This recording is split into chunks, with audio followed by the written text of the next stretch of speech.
chocolates. We have a basket of Chocovy Road chocolates for the church birthday, and then we had another box for your birthday. I think they've disappeared already. I wouldn't know where. But I look back, and it was in March of 1995, and you asked us to come up here. And as I was saying to you in the hall earlier, I was saying, this has been the quickest 7 years I've ever experienced. I've gone by so quick, and I don't think anybody would have dreamed that this church would be where it's at today, except Pastor Margaret. Prayer is such an important key in my life, and it has always been. This church was started in prayer with just about 3 or 4 people initially. All we wanted to do when we got born again and Spirit-filled was pray. We just lived by the Spirit, and it was very exciting. So from that little kernel, God began to do stuff. From Margaret Court Ministries, which was basically around Pastor Margaret, doing a lot of healing services, to growing, and then the Lord asked me to start a church. Pastor answered the call, thank goodness, and she was faithful and established the church. This is literally the church that Margaret built. 8 years ago, she converted a disused carpet warehouse. And while the building may lack divine inspiration, the same thing can't be said of the people on the inside. There was so much work to do. Pastor Marg had been in the Eastern States for some meeting. It may have been the Tennis Open or that. And we were all slaving away, sort of trying to get these tiles off. And so she flew in, and she popped in and saw what we were doing, went home, got her jeans on, and then started getting a shovel and trying to lever these tiles up.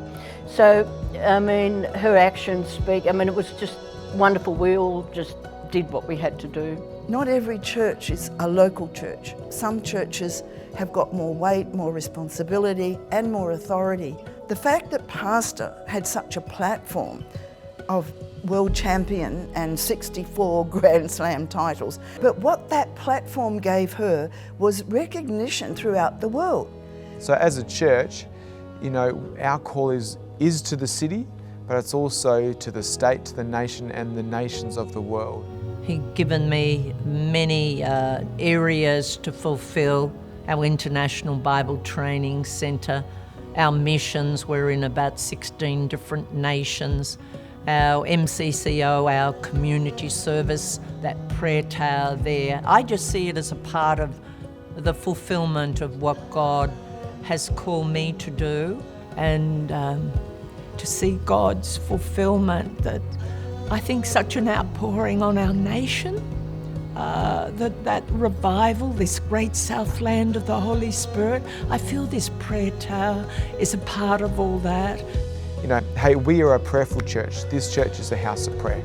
And it's been a gradual acceleration.